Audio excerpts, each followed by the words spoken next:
मोड़ के ऊपर जब जाओगे तो तुमको दो रास्ते मिलेंगे, एक परमात्मा का और एक दुनिया का। देखा जाता है कि तुम कौन से रास्ते के ऊपर मुड़ते हो। जब तुम्हारे परमात्मा की ओर मुड़ने की गति 100% हो जाती है, तब तुमको शब्द से नवाजा जाता है। शब्द से नवाजना एक अलग बात है और शब्द को पार करना एक अलग बात है। शब्द से तुमको नवाजा गया वो मालिक की मेहर है, और अब चल के तुमको दिखलाना वो तुम्हारी फितरत होनी चाहिए। इसके लिए बहुत खूब कहा है कि शब्द तो इस जगत में किसी की ताकत नहीं है प्राप्त कर सके, और शब्द एक ऐसी वस्तु है जैसे मालिक कहते हैं कि 99% मैं तेरी ओर आ जाऊंगा, तुझे मेरी ओर आने की जरूरत नहीं। 99% चलकर मैं तेरे द्वार पे खड़ा होऊंगा, तुझे सिर्फ तेरे घर के ही अंदर मुझे अपने दिल में समा लेना है, एक कदम तुझे चलना है। मैं तेरे घर तक आ जाऊंगा, मैं घर तक मतलब तुझ तक पहुंच जाऊंगा, तेरे अंतर तक पहुंच जाऊंगा, अब बिठा ले बस। ये अवस्था हम नहीं कर सकते, क्योंकि पूरी दुनिया में जो बैठा है वो अंदर भी बैठा है, जो मन है वो मन कभी परमात्मा को अपनी प्रॉपर्टी देगा नहीं। जैसे आपको कोई बोले भी तेरा मकान मेरे नाम कर दे, आप क्या कहोगे? ठीक है, आपके पिता आपका खरीदा हुआ मकान मांग ले कि ये प्रॉपर्टी है, तू तेरा नाम रद्द कर दे, मुझे चाहिए। पूछे क्यों?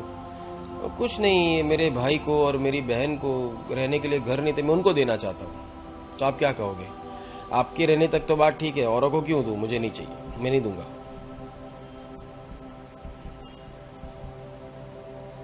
यहां भक्ति के अंदर बात कुछ अलग हो जाती है। हम परमात्मा को सब कुछ समर्पित करते, फिर परमात्मा जो चाहे सो करे।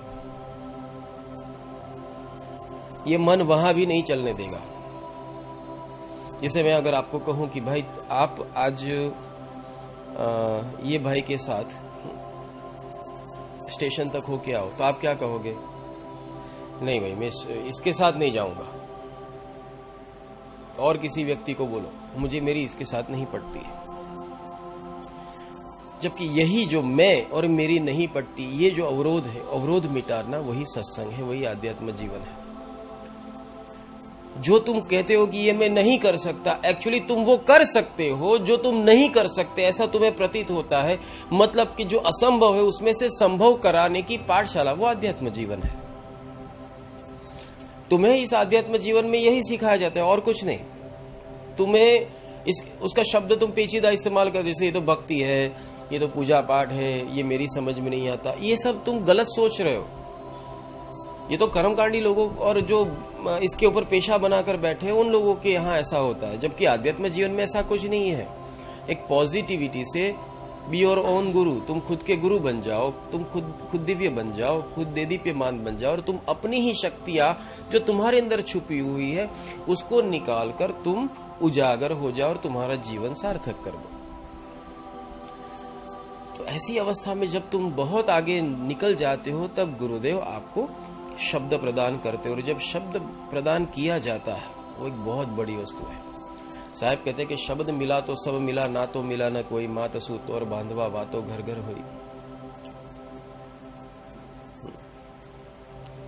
शब्द शब्द शब्द सौ कोई कहे, वो तो शब्द विदेही, जिब्या पर आवे नहीं, निरख परख कर ले ही।